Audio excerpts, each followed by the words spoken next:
하나님께서 크신 영광 받으신 줄로 믿습니다. 이 아침에 주신 말씀은 신약성경 누가복음 제17장입니다. 누가복음 제17장 11절부터 19절까지를 한 절씩 받도록 하겠습니다.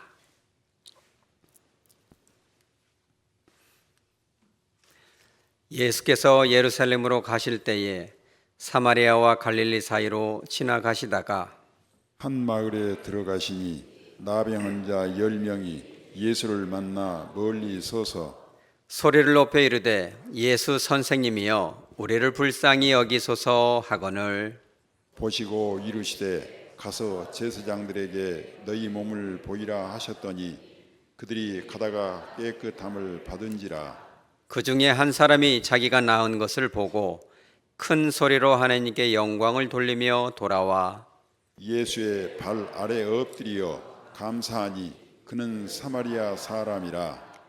예수께서 대답하여 이르시되 10사람이 다 깨끗함을 받지 아니하였느냐 그 9은 어디 있느냐 이 이방인 외에는 하나님께 영광을 돌리러 돌아온 자가 없느냐 하시고 다 같이 그에게 이르시되 일어나 가라 내 믿음이 너를 구원하였느니라 하시더라.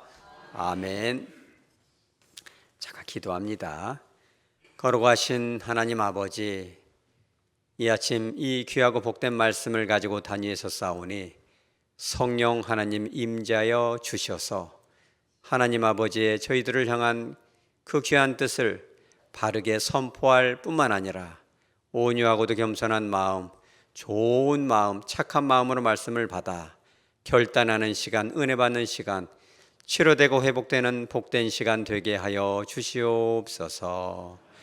거룩하신 예수님의 이름으로 기도드려옵나이다. 아멘.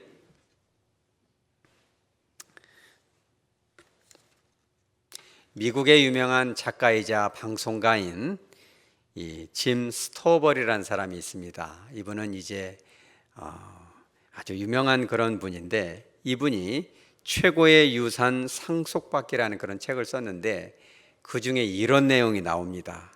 감사라는 것은 참 희한한 것이다. 아이러니컬한 것이다. 이렇게 얘기했어요. 근데 그분이 이제 그런 글을 쓴 이유가 뭐냐면 자기가 볼 때 저 사람은 참 감사할 것이 많은데 항상 원망과 불평하는 사람들이 많이 있다는 거예요. 또 하나의 아이러니는 뭐냐면 저분들은 도저히 감사할래야 감사할 것이 없는데 늘 감사하는 삶을 산다는 거예요.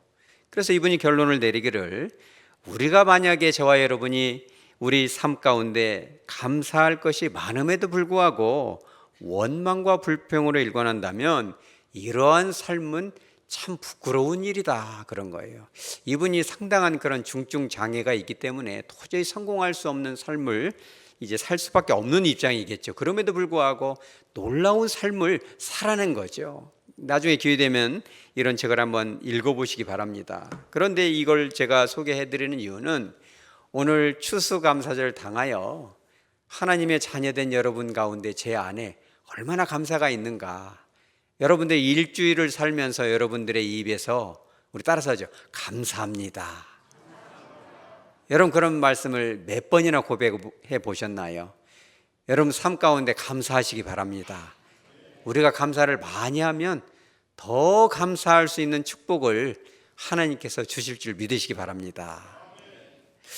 1984년 1월 7일에 전라북도 익산에서 한 남자아이가 태어납니다.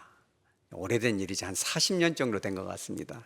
그런데 그 아이가 참 어려운 가운데 성장을 합니다. 왜 그러냐면 아버지가 이제 미술 선생님인데 중증 장애가 있습니다. 그래서 금액을 말씀드리기는 어렵지만 아주 박봉에 월급도 그때는 적었잖아요.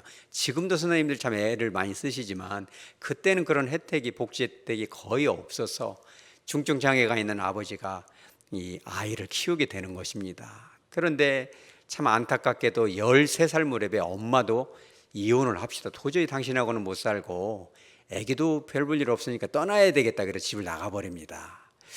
이 남자아이가 참 마음에 상처를 입고, 그러니까 이 장애가 있는 아버지가 아들을 키우는 거죠. 방황도 많이 했습니다. 어렵기도 하고 배가 고프죠. 이 아이가 어쩔 수가 없어서 길거리에 나가서 그런 고백을 했어요. 길거리에서 자기 엄마 비슷한 사람이 있으면 달려가 가지고 500원만 달라고 500원만 달라고 이렇게 고백을 해요. 주는 사람도 있지만 이 어디서 거지가 이렇게 구걸을 하냐, 어린 것이. 꿀밤을 줄 수도 있겠죠. 그런 삶을 살다가 이 청년이 이제 이 목숨을 끊으려고 한 30번 정도 이제 시도를 합니다. 그러다 이제 20살 정도 됐을 때 도저히는 먹고 살 수가 없어서 서울역으로 가는 것이죠. 서울역에 가서 어떻게 본의 아니게 이제 노숙자가 됐는데 하루 대 이렇게 있으려니까 갈 데가 없으니까는 서울역에서 앉아 있는 것도 허리가 아프고 그래서 그래도 어디를 갔거나 하다가 근처에 서점이 하나 있어가지고 거기 들어가 책을 읽습니다. 책을 읽으니까 그 시간은 너무 행복한 거예요. 그래서 한 사흘 정도 책을 읽는데 참 재미나게 책 한 권을 읽었어요. 그런데 이제 사흘쯤 되니까 직원 한 명이 오더니 툭툭 건들더니 그래요. 좀 나가주시면 좋겠습니다. 그래서 왜 그러냐고 그랬더니 냄새가 너무 나서 여름 같은데 안 빨아입으면 옷에서 쉰내가 나잖아요. 냄새가 나서 손님들이 이렇게 항의를 하니까 좀 나가야 되겠다고. 자기는 이제 이 냄새가 나야 안 나요, 이런 냄새가? 여러분 이런 경험 있어요? 다른 사람들은 다 냄새가 나는데 자기는 못 느끼잖아요. 계속 그것을 잊고 있으니까. 너무 수치스럽고 창피해가지고 막 달려나갔어요. 쥐구멍이 있으면 들어가고 싶죠. 그래 막 달려나가는데 다른 여직원 한 명이 막 쫓아와요. 그래 딱 섰는데 나도 모르게 뒤로 이렇게 움찔을 물렀었어. 왜 그래요? 냄새가 나니까. 그래서 도망가려고 막 뒤로 돌아서는데 여직원이 잠깐만요 얘기를 해요. 그러면서 뭐라고 하냐면은 제가 3일 동안 당신을 지켜보니까 유독 딱 한 권 책만 읽는데 이 책을 사실은 선물을 해드리고 싶다고, 여기 들어오기는 수치스럽겠지만 이 책을 드리고 싶었다고 그러면서 책을 딱 줘요. 그 책을 한번 보여주세요. 바로 이 책입니다. 당신들의 천국이라는, 혹시 읽어보셨어요? 소록도를 배경으로 한 이청준의 그 소설인데 참 괜찮은 소설입니다. 근데 이 청년이 이 책을 선물을 받고 나서 이제 그 여직원에게 얘기를 하죠. 참 고맙습니다. 이렇게 얘기한 것이 아니라 이런 얘기를 해요. 당신에게 제가 정말 훌륭한 작가가 돼서 작품을 만들면 당신에게 꼭 선물을 해드리겠다고 이렇게 하고 뒤돌아서는데 너무 눈물이 나는 거예요. 그래서 눈물을 쏟았어요. 왜 그러냐면은 평생도록 생일이 돼도 단 한 번도 선물을 받아보지 않았는데 처음 보는 낯선 사람으로부터 이 받은 선물, 비록 당황스러웠지만 거북하진 않았다고요. 왜? 평생 처음 받는 선물이니까. 눈물이 왜 이렇게 나는지, 이런 사람도 있구나. 평생 살면서 이렇게 친절한 분이 있구나. 우리 따라서죠. 친절하자. 우리 하백교회는 친절한 분이 많으시기 바랍니다. 저도 교회를 잠깐 정하지 못해서 목사지만 방황한 적이 있는데 이렇게 핀잔을 준다거나 꾸지람을 한다거나 툭툭 건들면서 이렇게 가르치려고 하면 되게 상처가 됩니다. 저도 순하게 생겨서 편해 보이니까 툭툭 건들면서 핀잔하고 가르치려고 그러면 되게 상처가 되죠. 우리 따라 친절하자. 여러분 친절하시기 바랍니다. 냄새가 난다 이렇게 나가라 그러면 내가 냄새가 안 나야겠다, 참 고맙구나, 이런 걸 고맙게 가르쳐 줬지라고 생각할 사람이 몇이나 되겠어요. 그 선물을 주면서 꼭 읽어보시라고. 그러면서 이분이 나중에 뭐가 됐을 것 같아요, 여러분? 이 청년이, 냄새나는 청년이 작가가 됐을 것 같아요. 그 사람이 바로 소재원이라는 작가인데 그분이 이제 우리나라 최초로, 대한민국 최초로 자신이 쓴 이 소설이 영화가 됩니다. 극본을 이분이 직접 합니다. 자기가 쓴 소설을 바탕으로. 몇 개나 영화가 됐을 것 같아요? 5개 정도가 영화가 됩니다. 그 중에 하나만 소개를 하면 참 재밌습니다. 터널이라는 영화인데 아주 유명한 배우가 이렇게 하정우, 배두나, 저도 이거 보면서 울었다 웃었다 이렇게 했어요. 이 소설을 누가 썼어요? 소재원 씨가 썼어요. 이거 이외에도 소원, 작은 손, 비스티 보이즈, 공기살인 한 5개 정도가 영화가 됐고 또 그날, 또 균, 이 2개의 소설은 영화로 만들어주겠다 약속까지 계약이 된 상태예요. 또 이분이 이 쓴 에세이가 벼랑 끝이지만 아직 떨어지진 않았어. 아직 끝난 것이 아니다. 끝나도 끝난 것이 아니라는 거예요, 여러분. 뿐만 아니라 2018년도에는 MBC 드라마 이별이 떠났다. 이런 거 보셨어요? 저는 TV가 없어서 잘 모르는데 이런 드라마에 또 이 작가로 활약도 합니다. 이분이 왜 참 대단하냐면 천재 작가이다. 뭐 이런 수식어도 있고 우리나라 사람들은 잘 모르지만 아시아, 유럽에서도 상당히 인기가 있습니다. 그런데 이분이 쓴 대부분의 소설에서는 사회적인 약자들이 주로 주인공이 돼요. 그래서 이분의 별명이 뭐냐?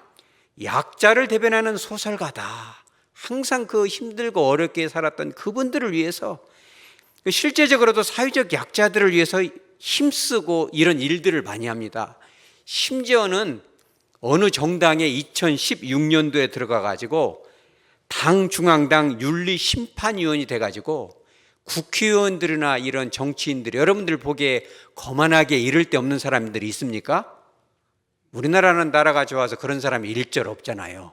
겸손하고 우리가 기도를 많이 하면 할수록 겸손하고 진실하고 낮아지고 이런 분들이 많지만 그러지 않은 분들이 있을 수 있기 때문에 이분이 실제적으로도 이런 정치에도 참여해서 국회의원들 중에서도 갑질하는 사람, 부도덕한 사람들을 딱 잡아내가지고 못하도록 이렇게 욕을 먹으면서도 사회를 정화하기 위해서 힘쓰고 있는 거예요. 여러분 훌륭합니까? 여러분 그런 여러분 되시기 바랍니다. 그런데 이 소재원 작가가 20년이 지나기 전에 이런 마음을 늘 품었어요. 힘들고 어려울 때 뭐 책 좀 쓴다고 그게 베스트셀러가 되겠어요? 그런데 마음속에 항상 그랬어요.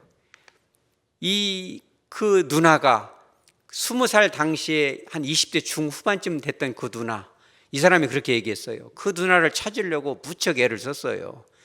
결혼하고 나서도 자기 부인이 서울 용산 근처에서 학교를 나와가지고 용산 일대를 다 뒤졌어요. 그 누나를 찾으려고. 그리고 아까 보여줬던 그 책이 1993년도에 인쇄가 됐기 때문에 1993년 이전에 있었던 서울에 있는 서점을 다 뒤져요. 왜? 그 누나를 찾기 위해서. 꼭 해주고 싶은 말이 있죠. 그러죠. 그에게 친절을 베풀었던 그 친절이 힘이 돼서 내가 작가가 됐습니다. 힘들고 어려울 때마다 당신 덕분에 참 괜찮은 작가가 됐습니다.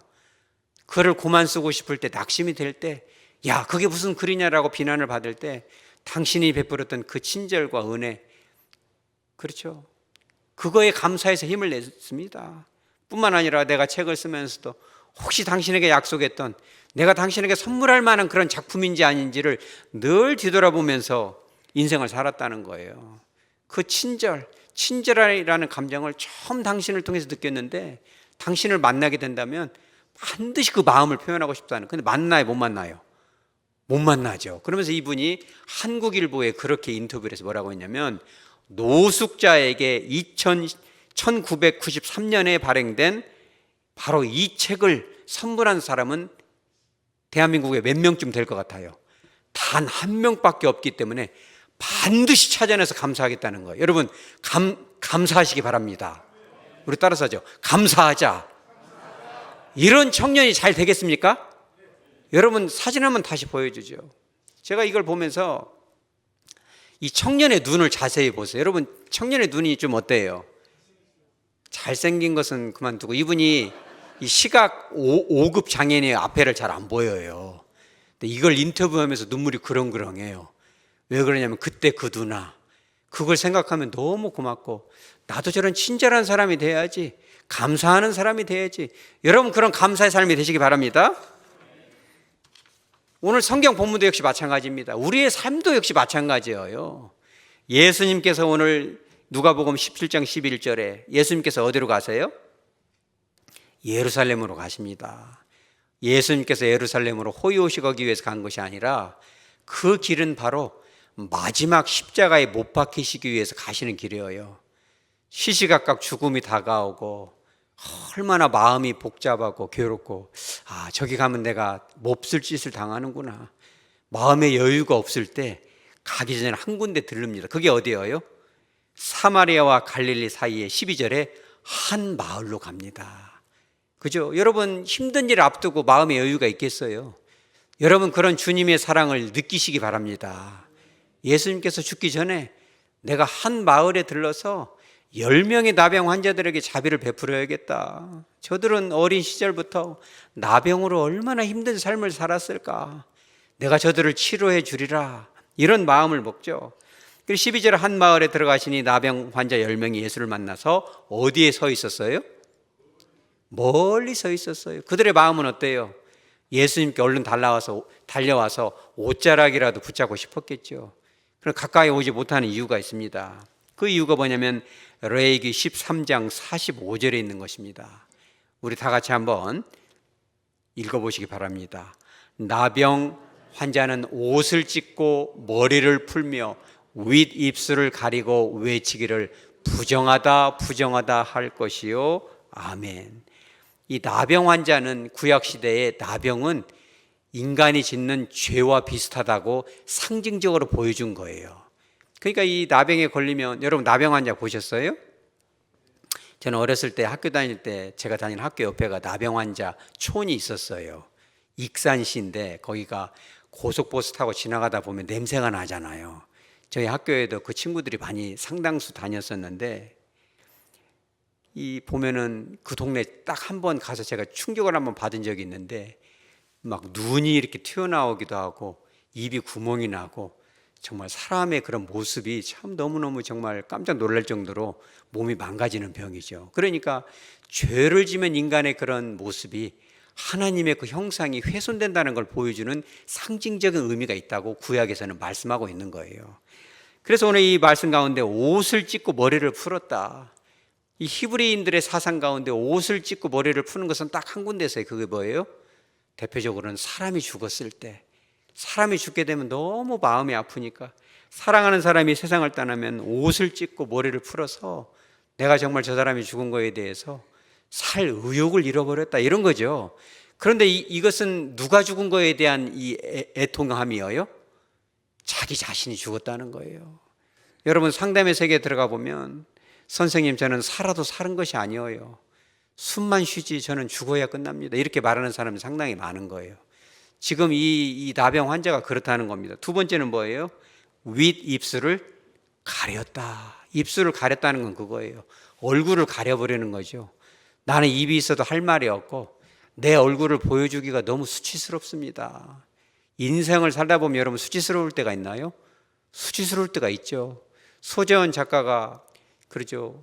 그런 불행한 삶을 살고 그 서점에서 네 몸에서 쉰내가 난다, 좀 나가라, 쫓겨날 때 얼마나 수치스러웠겠어. 혹시 여러분들 중에 그런 분은 없나요? 내 삶이 수치스럽고 부끄러운 사람, 그런 삶이 있을 수 있다는 거예요. 세 번째는 뭐라고 외칩니까?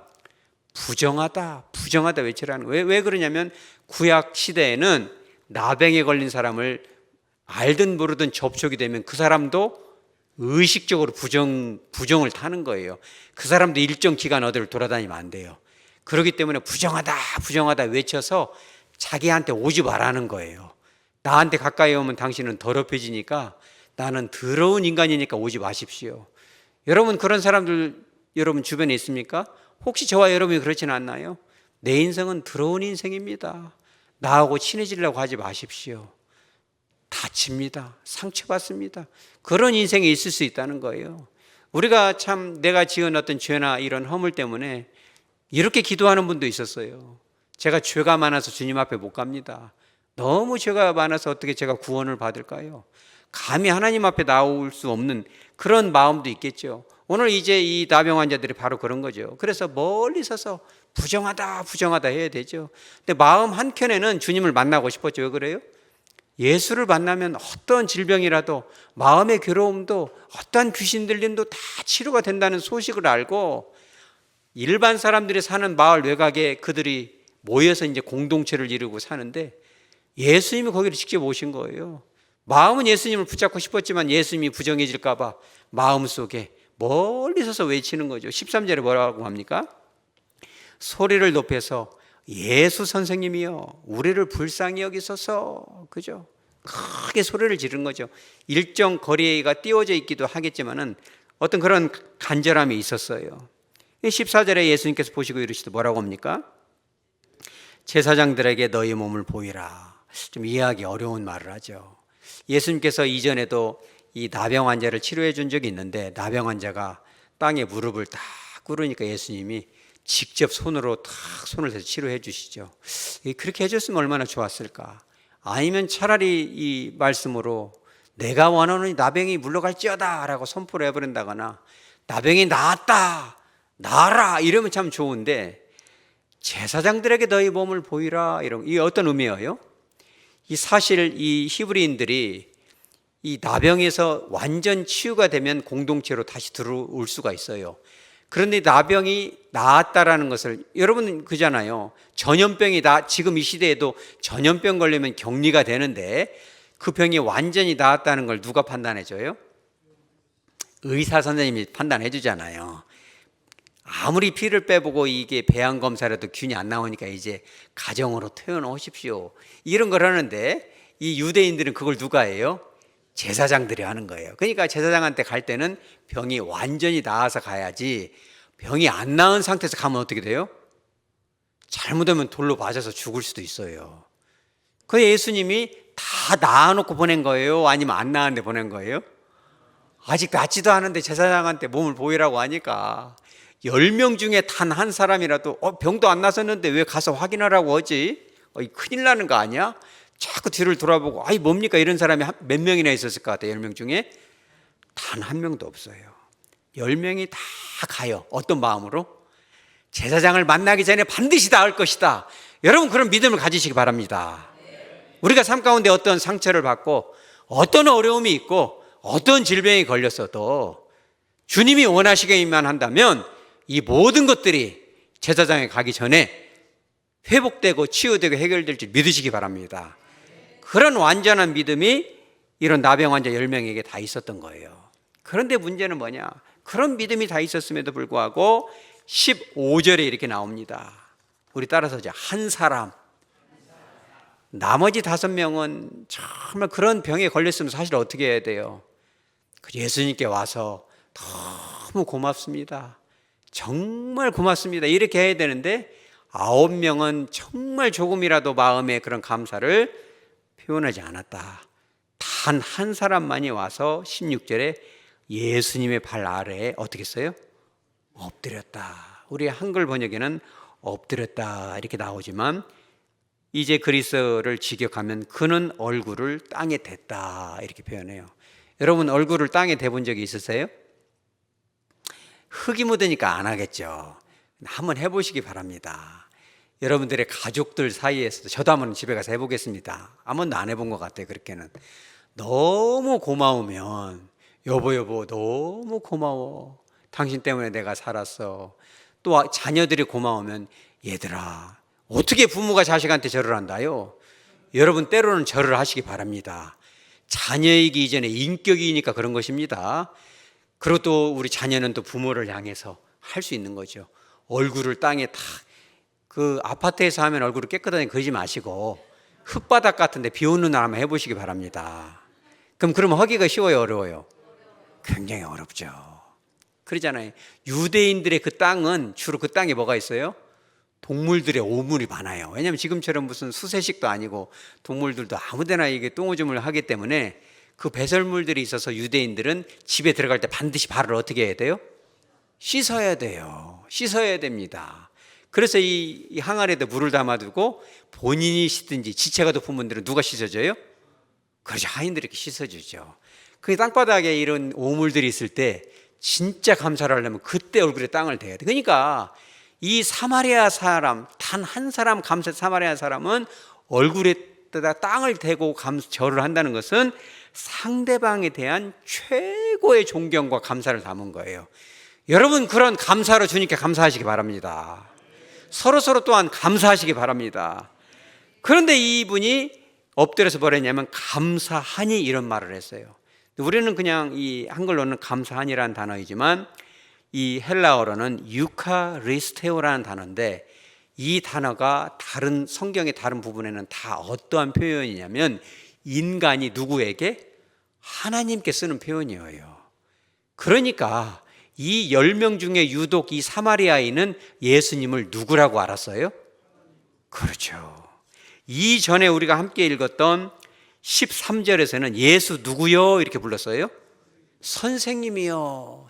감사하기 전에는 그저 선생님이요. 우리에게 진리를 가르쳐주고 신적 권위로 치료해주는 권능자로만 알았지 하나님으로까지는 알지 못했는데 감사의 마음을 가지고 감사를 하게 되니까 그때 어떻게 깨달아진 거예요? 예수님을 하나님으로까지. 이분은 정말 우리가 기다렸던 오랜 세월 기다렸던 그분이구나. 우리 따라서 그분. 바로 그분이 이분이구나. 그거를 느끼고 이분 안에 계신 하나님을 본 것이죠. 그러면서 감사를 하니까는 19절에 예수님께서 그에게 일어나 가라 하면서 뭐라고 말씀하세요? 내 믿음이 너를 구원하였느니라. 예수님께서 이 사복음서 다른데 이런 말씀을 가끔 하십니다. 내 믿음이 너를 구원하였느니라.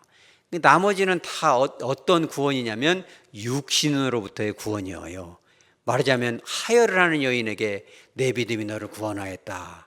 또는 이제 소경에게 내 믿음이 너를 구원하였다. 그러면 그 질병으로부터 구원함을 받았다는 거예요. 감사하지 않았던 9명도 그런 구원을 받았나요? 그래서 구원을 받았죠. 그러나 오늘 이 19절에서 내 믿음이 너를 구원하였느니라 라는 것은 뭐냐면 영혼이 구원받았다는 거예요. 너는 이제부터는 천국의 백성이다. 여러분 그런 구원을, 그런 은혜를 경험하시기 바랍니다. 2000년 전 예수님 시대에도 그랬던 것처럼 지금도 마찬가지인 것 같아요. 저도 담임 목사로서 이렇게 목양을 해보면 우리 하백교회는 그런 분들이 아예 없는 것 같아요.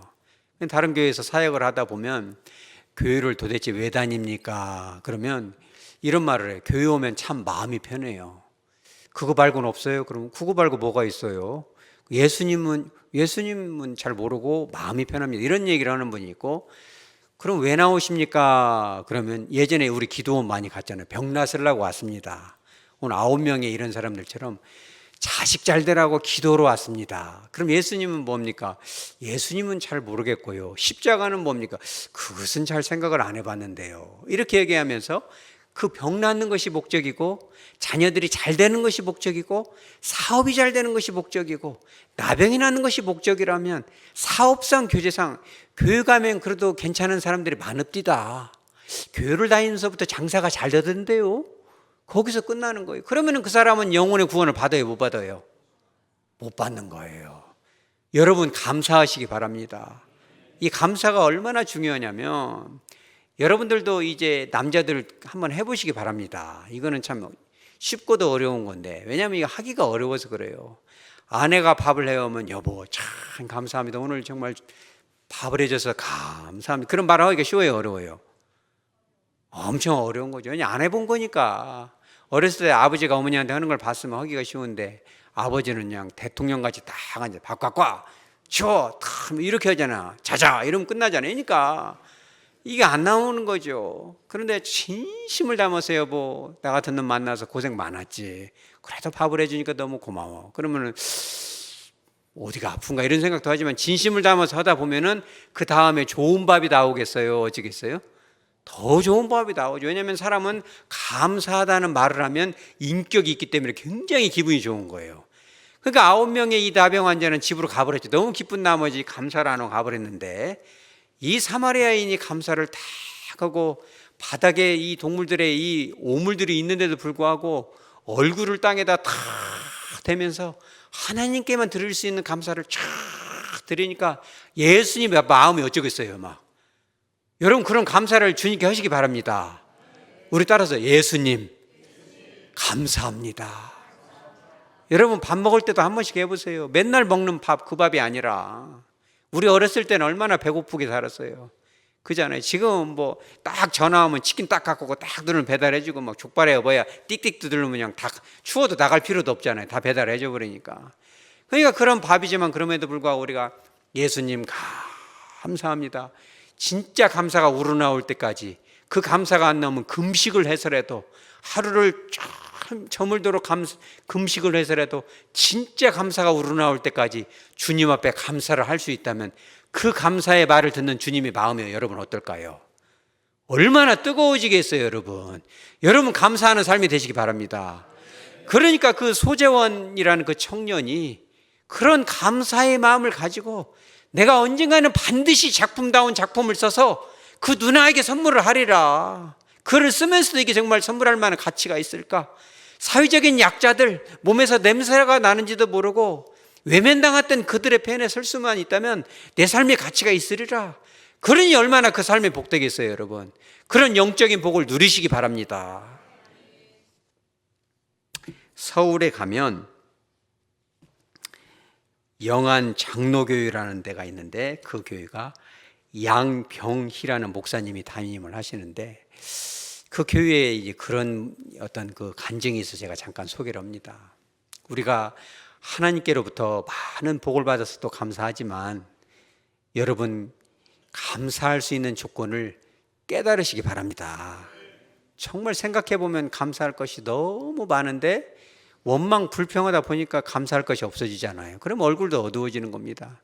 그런데 이 양병희 목사님이 심무하시는 교회에 한 자매가 이 혀에 이 암병이 생겨서 대개는 담배를 핀다거나 그러면 혀에 암이 생기는 이 자매는 담배도 안 피고 신앙생활을 정말 잘하는데 그런 암병이 걸려서 혀에 얼마나 정말 낙심천만하고 부모님은 마음이 아프고 참 그러죠. 그래가지고 수술 날짜를 잡아두고 그 전날 밤 가족들이 다 모였어요. 모여가지고 이제 위로를 하고 그 다음날 수술실 들어가기 전에 잠깐만요. 가족들이 다 모여서 이제 기도를 해주고 이러는데 갑자기 이 자매가 이렇게 얘기해요. 엄마 아빠 나 수술실 들어가기 전에 잠깐 할 말이 있어. 뭐야? 그랬더니 나 찬송가 하나 부르고 싶어. 혀를 잘라내기 전에. 그러더니 찬송가 314장을 부르는 겁니다. 여러분 그럴 때 감사가 나와요, 안 나와요? 감사 나오기 어려워요. 예수를 이렇게 잘 믿었는데 암병이라니 이런 예수를 내가 믿어야 될까? 내가 복 받으려고 9명 나병 환자처럼 나온 것은 아니지만 어떻게 이런 병이 나한테 왔을까? 근데 그 자매가 다 그 수술을 앞두고 찬송가 314장을 부르는데 그게 뭐냐면 여러분 다 아시잖아요. 내 구주 예수를 더욱 사랑 엎드려 비는 말 들으소서 내 진정 소원이 내 구주 예수를 더욱 사랑 더욱 3절까지 다 불러요.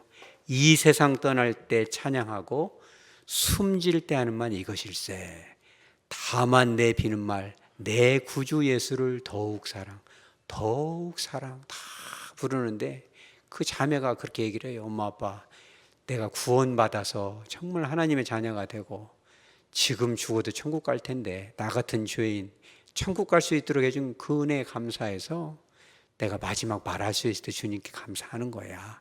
그러더니 기도를 해요. 뭐라고 기도? 제가 그대로 읽어드릴게요. 하나님 아버지 감사합니다. 저 같은 죄인이 구원받아 하나님의 자녀가 되어 마음속에 주님이 주신 그 평안과 기쁨이 넘쳐나니 정말 감사합니다. 예수님의 이름으로 기도합니다. 아멘 하고 가는데 가족들이 눈물바다가 돼요. 주님의 은혜구나. 어떻게 말로는 형용할 수가 없죠. 자기 딸이 암병 걸려서 수술으로 간다는데 원망이 나오지 감사가 나오겠어요. 그런데 그 고백의 기도를 들으니까 성령께서 강력하게 그 병실 안에서 역사를 하시는데 모든 가족의 조금의 원망과 불평도 없이 하나님께 감사를 하는 거예요. 그런데 수술방으로 들어가는데 갑자기 의사가 튀쳐나와서 왜 그래요? 이상하다는 거예요. 우리 딸은 이상하다. 아무래도 이상하다는 거예요. 이것이 혀에 육안으로 볼 때도 이 덩어리가 적고 CT MRI 찍었을 때 다 이렇게 번져가지고 이것이 말하자면은 잘라내고 나서도 항암 치료하고 방사선 치료하고 다 해야 될 이럴 것인데 수술실 들어가서 소독 딱 하고 딱 잡아 빼고 보니까 혹이 들어갔어요. 이게 끝으로면 사마귀같이 하나가 있으니까 이상하다. 너무 이상하다는 거예요. 이게 그래 수술을 멈추고 다시 정밀 검사를 했더니 뭐가 나오냐면 암이 있긴 있는데 혀 끝털이에 조금 보이는데 그것만 혹이니까 그놈만 탁 잘라내면 되겠다는 거예요. 할렐루야. 할렐루야. 여러분 감사하시기 바랍니다. 그 자매가 지금 살아있어요? 살아있다 받아요. 찬양 단원이 돼가지고 오늘 우리 찬양대가 은혜가 됩니까? 얼마나 은혜가 됩니까? 그잖아요. 지금도 그 혀로 하나님 앞에 내 구주 예수를 보통 사랑하는 것이 아니고 더 사랑하고 더 사랑하고 나를 위하여 십자가에 죽으신 그 주님을 내가 얼마나 사랑할까? 내 삶에 그 주님께 조금이라도 좋은 일을 해야 될 텐데, 이제는 죄를 그만 짓고 조금이라도 주님께 보탬이 되는 일을 해야 될 텐데, 그런 찬양을 하는 것이 아니겠어요, 여러분? 말씀을 정리합니다. 이제까지 우리가 참 하나님께서 주신 은혜가 많죠. 예수님이 십자가에서 생명까지 내주셨는데, 우리가 일주일을 살면서, 하루를 살면서 과연 주님 앞에 몇 번이나 감사하고 사는지, 나에게 붙여주신 아내와 남편과 자녀들과 귀한 우리 성도들 안에서 얼마나 내가 감사하고 사는가, 이런 마음을 정말 표현하고 사는가. 혹시라도 이 다른 사람에게 이런 핀잔을 주고 꾸중을 하고 마음을 아프게 하고 불평하고 있지는 않은지 여러분 돌이켜보는 여러분 되시기 바랍니다. 제가 여러분들이 아멘을 잘해서 하나만 더 소개하는데, 미국에서 있었던 일입니다. 그 부부가 이제, 미국은 보통 슈퍼 한번 갈래도 몇 시간 운전해요? 보통 1시간, 2시간 운전하죠. 우리나라 복받은 나라입니까? 복받은 나라입니다. 코로나 가면 뭐 큰 슈퍼, 작은 슈퍼 골라서 가잖아요. 계란은 저 집에서, 하이타는 여기가 싸고 다 골라서 가잖아요. 너무 많으니까. 미국은 그냥 1시간, 2시간 가야 되는데, 그냥 그날따라 딱 집에 도착했는데 기름이 딱 떨어졌어요. 달랑달랑해요. 그러니까 여자가 이제 운전을 많이 하는데 남자가 좀 쪼잔하거든요. 남자가, 당신 기름을 더 넣어야지. 남편이 아내한테 막 뭐라고 그래요. 주유소 가려면 1시간, 2시간 가야 되는데 기름을 더 넣어야지 뭐냐.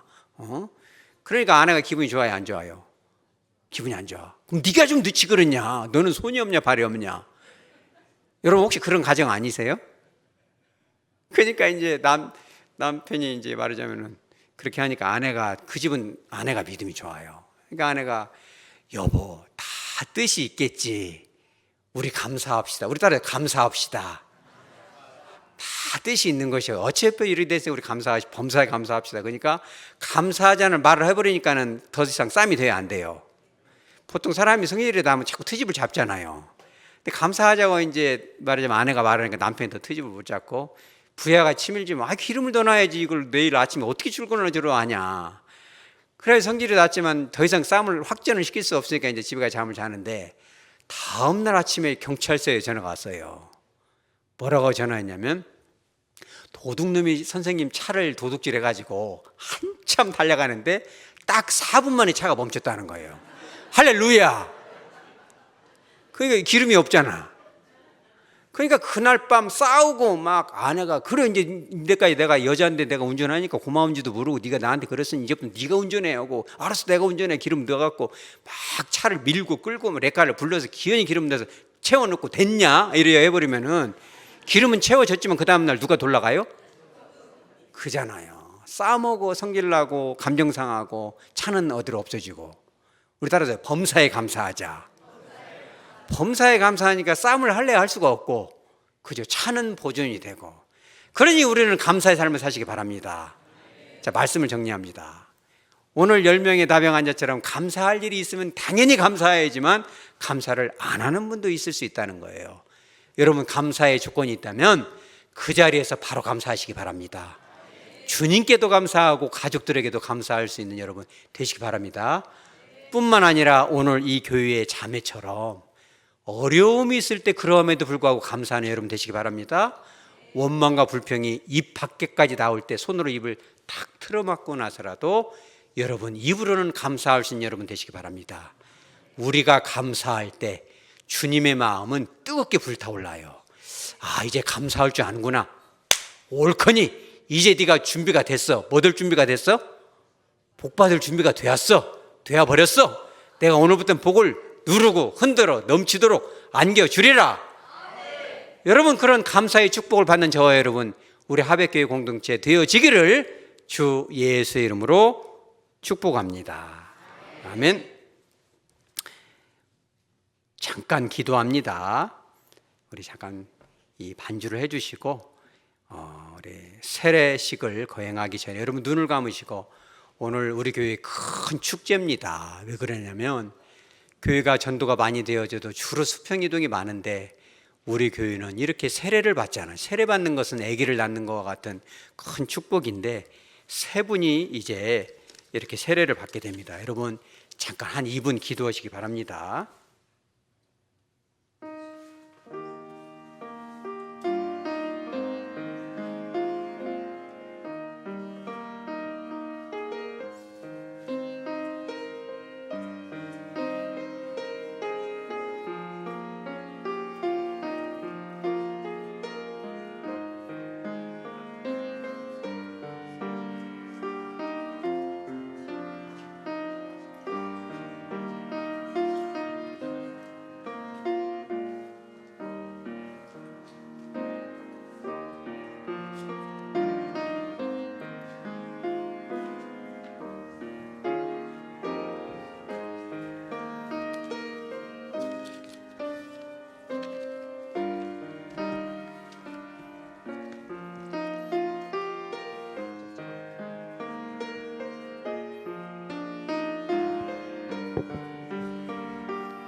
거룩하신 하나님 아버지, 오늘 하백교회에 주님과의 영적인 결혼식인 세례에 참여하는 세 분의 성도들이 있나이다.